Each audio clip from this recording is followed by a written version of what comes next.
Bull or bear? I'm spending an 1842 seated dollar in polished extra fine condition, I think it is. And she comes up a bull. And that looks like what we had this whole last week, folks. Let's see if that opens up Sunday night for a bull for gold and silver. And meanwhile, beautiful day here in Lauderdale by the Sea. Sunny, 82 degrees. Not that hot, but man, too windy and wavy to go out fishing, and not a good enough wavy day to go out surfing. But folks are still out there enjoying themselves. Hopefully, none of the tourists are getting caught in the ripped currents. And if you hear children in the background, I'm sitting in the store right now. We're not open, but there are kids walking up and down the sidewalk going to the little Halloween event that Lauderdale by the Sea has every year. And looks like they're all dressed up and having a great time, including the parents. Well, excuse me here. Let me clear my throat a little bit. Boy, it looks like the parents get into this just as much as the kids do. They even dress up their dogs. Wow. All right. Quote of the day. Everything will be okay in the end. If it's not okay, it's not the end. And wise words by John Lennon. And why do I bring this up? Because we've been through tough times in this country many times where we thought it was pretty much the end. You know, I grew up in the boomer age. You know, I'm the end of the boomers, really, latter part of the boomer generation. And you know, we were told when we were younger there was issues with Russia. We had a Cold War with Russia up until basically the Soviet Union broke down and kind of became independent states, and we had peace with them for you know, you weren't worried about having a nuclear exchange at that time. But unfortunately, things have changed a little bit, and you know, we can get into the reasons why and all that other stuff. But my point is, you know, it didn't end. All right, it wasn't the end of the world. We didn't end up blowing up each other. And then we had the 2012 Y2K event that was supposed to, everything was supposed to come to an end. And I remember 90% silver prices just went absolutely insane through the roof. People were buying 90 because they felt like, you know, all the computer systems and everything was shut down. Well, you know, the world didn't end in Y2K either, folks. And I don't think we're going to end up in a global World War III type a nuclear scenario here. But, you know, I guess there's always a possibility. There's always the odds that something like that could possibly happen. Meanwhile, let's, you know, and it's hard not to believe that stuff, especially what we got going on in all over the world, you know, from Ukraine to the Middle East, you know, and, you know, this all threatens to blow up into something even larger. However, I still don't think it's the end of the world. I don't think we're at end times, but it's going to be costly. Wars are costly. I mean, extremely costly. We just spent what, $100 billion in Ukraine already of money, and we, you know, where do we get the money? Well, we tax it and we print it. We tax our citizens for the money, and we print it and we issue treasuries, and you know, it's. But unfortunately, the people that start wars and the people that create wars and the people that don't know how to create peace are forgetting that money, they're forgetting the other important factor that keeps their wars going, is money does not grow on trees, okay? So that's the issue that we have. Money doesn't grow on trees. And we're starting to see the results of that across the entire economy.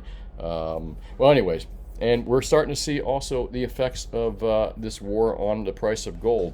Now, while gold and silver and platinum are highly manipulated markets, we know how manipulated silver is and platinum is. And we'll get into that a little bit later. And by the way, I want to talk about prices, what you should be paying, what you shouldn't be paying, and some other things as well. But meanwhile, gold, I believe, you know, has gotten a bid off this potential black swan event here. Because gold is still, again, manipulated by the large commercials out there, the big commercial banks, but not to the extent that silver is and platinum is. And if you notice, you know, gold is like what?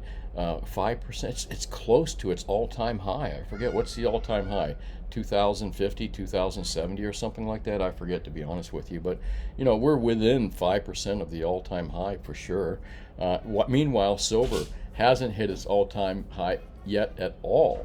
I mean, you're looking at 23.14 right now, and platinum at $906. You know, so again, silver being a highly manipulated market. I also believe that that if you're going to invest in these metals, gold, you're never going to wake up and hear gold went bankrupt, and I don't think you're ever going to hear that silver went bankrupt. But meanwhile, I feel, and again, it's a little more risky bet, but I see a better chance of silver doubling up. And that does, to some of you, that's probably like a no-brainer, but I see a better chance of silver doubling up at this point than I do the price of gold. I mean, I can see the price of silver hitting 46 bucks. I can't see the price of hitting $4,000 in the near term. I believe silver is like a wound up mainspring on a watch that's been wound up too much, and we're almost at that point where that spring is just going to bust loose and fly apart. And I think we're going to see much higher silver prices when that happens. I'm going to read a little bit about Ted Butler's article on that as well. Wow, man, a lot of noisy kids out there today. I mean, nothing wrong with kids, but man, why do they got to hang out next to my door here? Okay, I'm getting to be a grumpy old man, I admit it. When has the price action been primarily happening with the spot gold prices? Well, if you take a look, it's mostly been in the evening markets. This is just the last 3 days. This blue line right here represents Wednesday, I believe, and then the green line is, the red line is Thursday, and the green line is yesterday, where we've seen some big moves up. Mostly in the we did see some moves up in the latter part of the day. But if you notice, the evening markets were kind of hot a little bit for gold and silver. Not during the NYMEX hours. If you notice, a lot of monkey hammering, a lot of activity going on, mostly to the downside in the New York Crimex hours right here, if you can see, and you can see the shaded area right there. But again, after market, these markets have just kind of flown up dramatically. I can't quite explain why. Is it spoofing? Is it not spoofing? Is it people? I don't know. These aftermarkets confuse me, especially since they're usually very thinly traded. And silver, the same thing. Take a look at that. New York Crimex. Well, there you go. Again, silver, the most manipulated metal out there. I believe that anybody that had short positions in gold and was shorting gold, which I don't know if there were a lot of people doing that, is probably stressing out right now. And it looks like the people that are shorting silver are stressing out, just trying to keep it below that $23 level. All right, because silver really, gold, again, we're seeing close to our all-time highs. Silver, not even close, not even close. But there you go, in the Crimex hours on Thursday, you can see they really hacked silver down to that 2240 mark shortly after the opening. But you can see a lot of crazy activity happening after our markets, and then before the market and after the market. Well, anyways, let me get out of there and move into, oh boy, that picture's still up. My, 16 kilos of gold. What is my 16 kilos of gold here sitting next to our beer bottle? And I did this last week in last week's video about keeping, having a safe. Is your safe enough? And how easy it is to actually hide and store gold. And no, I don't put my gold with the beer, folks. This is just a picture I took of a gold transaction that I did. And I happened to have a beer nearby, and I wanted to kind of show perspective what $1 million worth of gold looks like. And there you go. There's $1 million worth of gold sitting next to our beer bottle. To be exact, at today's prices of $2,006.38, this stack of gold comes out to $1,032,081.87 exactly. And look, smaller than a beer bottle. Isn't that pretty impressive? Gold is impressive. It's always, and holding it in your hand is always kind of like a magical thing. All right, let me move into Butler's article, which talks about silver. And an interesting topic here on, I had an aha moment when I read this. Again, this is part of his subscription service, but I don't think he minds us kind of, reading little paragraphs and sharing this kind of stuff with you. This is off Ted Butler's research. I believe it's like $30-something a month if you'd like to subscribe. I highly recommend it if you can spend the money to do it. So Ted says, and again, this is just a small paragraph out of his entire newsletter for this recent newsletter. Another sign of physical tightness or stealth physical accumulation is the surge in the production and sale of silver eagles from the U.S. Mint. So far this month, the Mint has sold over 3.3 million ounces, the most of any month this year, except for the traditionally largest month, January. And what's curious about the surge in sales of silver eagles of late is not so much how many coins the Mint is producing, 3.3 million this last month, but who are the buyers? And this kind of piqued my interest as I was reading it, as retail sales, and this really piqued my interest, have definitely been on the ebb. Ted Butler is absolutely correct about this. Retail sales, especially for silver eagles, have absolutely just died off, completely died off. And I'm thinking, no, yeah, that's true. 3.3 million, that's a huge amount for 1 month. That's, for the U.S. Mint. Where did those silver eagles go since the public is not buying them? And Ted says leaving a stealth big buyer as a likely candidate, all right? This would be a great means of acquiring physical silver in tight times. I'm sensitive to this because I watched J.P. Morgan gobble up 100 million ounces, not many people know this, of silver eagles and Canadian maple leafs from 2012 to 2016 or so. Hat tip to Ed Steer, I believe from GAT8.org is where Ed Steer is from. Correct me if I'm wrong. But Ted believes, and I 100% believe what he believes because he's way smarter than I am, number one, and he understands the derivatives contracts markets way better than I do, and I still have a hard time wrapping my head around it. He's been doing it for decades, and he explains to us how these markets are manipulated and rigged. And Ted believes sincerely that we are having a big silver shortage out there. There is a shortage of silver that's happening right now, and he has evidence of it, or he shows data and potential evidence of the shortage in the PSLV, SLV, where there's these large short positions. Again, I'm getting into some more stuff that he's just recently published, but he published that publicly not too long ago, so I can share that with you. That these large short positions in SLV represent a shortage of silver not available. And he recently points out PSLV sold a bunch of silver, but as of yet has not deposited that silver into their vaults, so to speak, which could indicate only one thing, is that the silver is not available, okay? And Ted Butler does point out 3.3 million silver eagles in 1 month ain't being picked up by the retail people, and it's probably not J.P. Morgan. So who is gobbling up all that physical silver out there? Well, maybe it is them. They're not done playing in these markets. Good, interesting point there. And when that big players out there start to figure out that there is a big silver shortage out there, the big money players, maybe the managed money, maybe the, but they're typically too conservative. But when there's evidence of a huge silver shortage out there, there are going to be people out there demanding delivery, and the COMEX markets demanding delivery. And again, that's what Ted Butler's talking about right now, is that the reason that the silver is short is because outflows out of SLV and possibly out of PSLV have been people buying SLV. Again, the average Joe like you and I can't go to SLV or PSLV and buy 1,000 ounces or a couple thousand ounces of silver and then ask for delivery.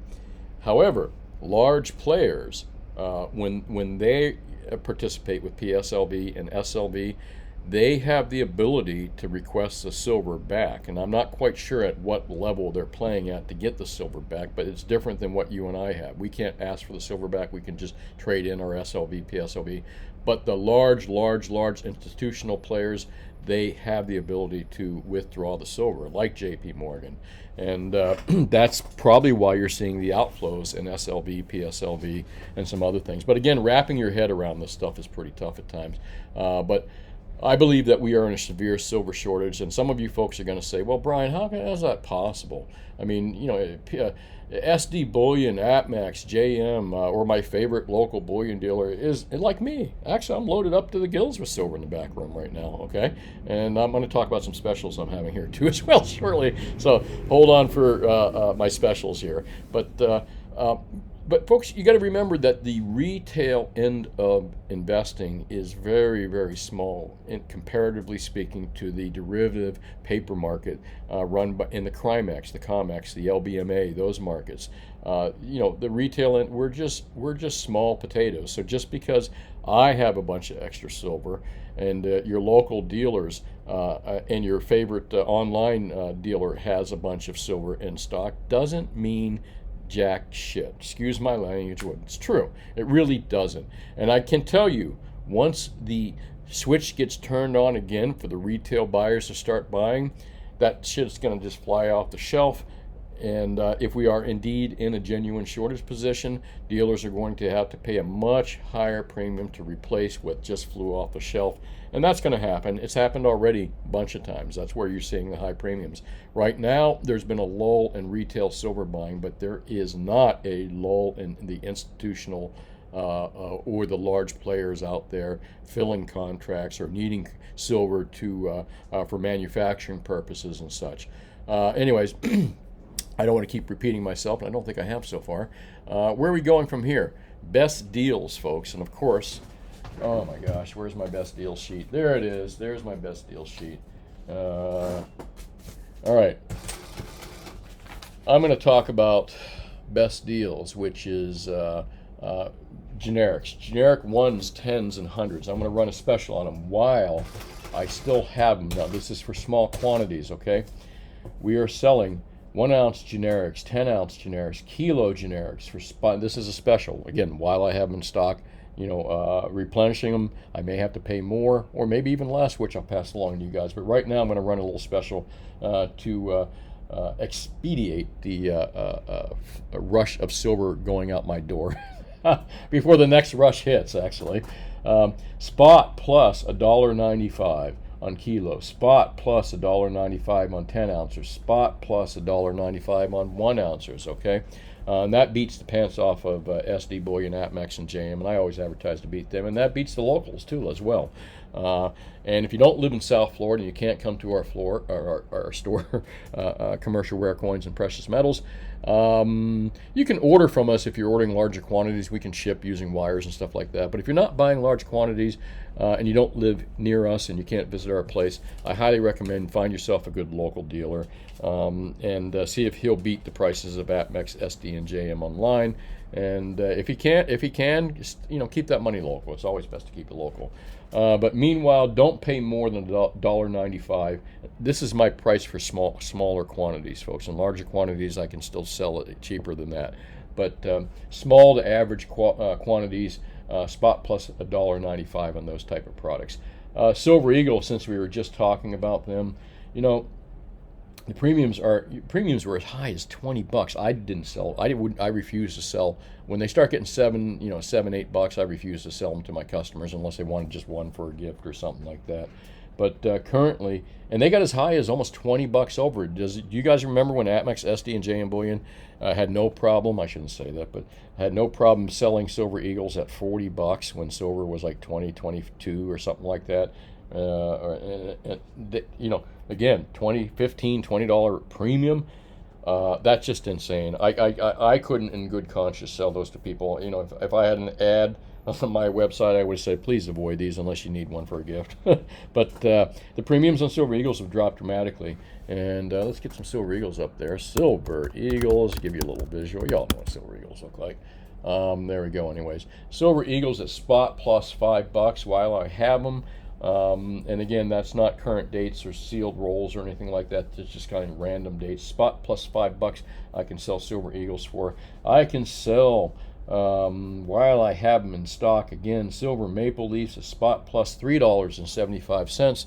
And again, I'm running a special right now, folks, and I've reduced how much I make a little bit too, just to entice folks to come in and get in here before the rush really does happen and these premiums do really start taking off. I got some good deals, and that's the best time to give a good deal is when it's quiet, and it is quiet on the retail end. But again, don't confuse that with there being a huge shortage of silver out there on a larger institutional basis compared to what the derivative or what the contracts. Anyways, complicated stuff. Already talked about it. What other products we want to talk about? Well, let's move over to gold because gold is shining. We're silver again. I'm curious here. I want to see what I'm going to talk about gold eagles too. Premium's gone up a little bit on gold eagles, but not too bad. But let's see here. Let me see if Siri can tell me this. Ready? What is the all-time high price of gold? Gold was up 0.95% yesterday, trading at $2,016 and not exactly what I asked. Let's see. All-time high gold price. Let me just type that in. Don't mean to bore you with that. Some of you probably already looked it up before I even did that. 2019, geez, that's not really helpful. That's an old chart, isn't it? Boy, you wouldn't think it'd be hard to find that, really. Gold might break 3,000. What is the high? All-time highs of 2011. I cannot find a reliable source here for none of these show anything. All right, well, I'm going to say that the all-time, maybe I'm just terrible at research work. That's probably more like it. But I'm going to say that the price of gold, 2050, 2070, I'm not sure if it closed that high, but we're there, man. We're like right close to the all-time high on gold eagles. Gold eagle coins. All right, of course, it pulls up gold eagles for me. You can see how bad I'm at this searching stuff. All right, there you go. Gold Eagles, spot plus 123 bucks. That's a pretty good price considering that Gold Eagles were up to spot plus 2.25 at some time with lower gold prices, even much lower gold prices. Tenths, quarters, and half-ounce Eagles are reasonable. While I got tenths in stock, I got them for plus 13.5% over the price of gold. I got quarter-ounce Eagles for 10.5% over, and I've got halves at like 9% over, or 9.5% or something like that. I might be wrong by 0.5% on these, folks. I don't have my sheet in front of me. I'm going from memory on that. And what else as far as gold good deals? Well, gold bars are still a pretty damn good deal at spot plus 80 bucks. But, given that Krugerrands have come down a little bit, they're like 85 bucks. I'd still rather own a Krugerrand than a gold bar. But Krugerrands were getting in the $90, $95 range for a little while. Then, I'd tend to go with the bar. But, gold premiums haven't changed that dramatically. However, I am also hearing that there may be a shortage of gold out there as well. I don't think it's going to be nearly extreme in the shortages that we're seeing in silver right now. In fact, I think it's going to mildly bring up the prices. But remember that when the retail buying starts to pick up, the premiums on this stuff just soar. And that's because, there's not a lot of product out there to be had, quite frankly. And as far as Silver Eagles, it looks like some entity sucked up 3.3 million Silver Eagles last month. All right, man, let me get into last week's video, which is Your Safe is Not Safe. I thought it was really an important video to talk about and bring up because a lot of people really, where they hide their stuff and their safes are really inadequate for keeping anything safe. If you're interested, watch that video. And please, folks, if you get a chance, hit that like button right there and hit the share button, and make sure you hit the subscribe button to which you don't see here, but you probably got one around this area. Hit that subscribe button. All right, not a lot of comments, and I'm going to go through a few of them here since there's not a lot. Makes it easier. Give me 1 second here. I'm going to take a quick sip of coffee as well. Thank you, BC Nut, and I think Nukwat, whatever, 2011. The right stuff works. Hey, Fish Guy, we're back. Nice job. Thank you. Appreciate that. My stacks have been wiped out almost entirely thanks to building. Yeah, well, yeah, I'm sorry to hear that. When people come in sometimes to sell, I always tell people, man, it's not a good market to sell.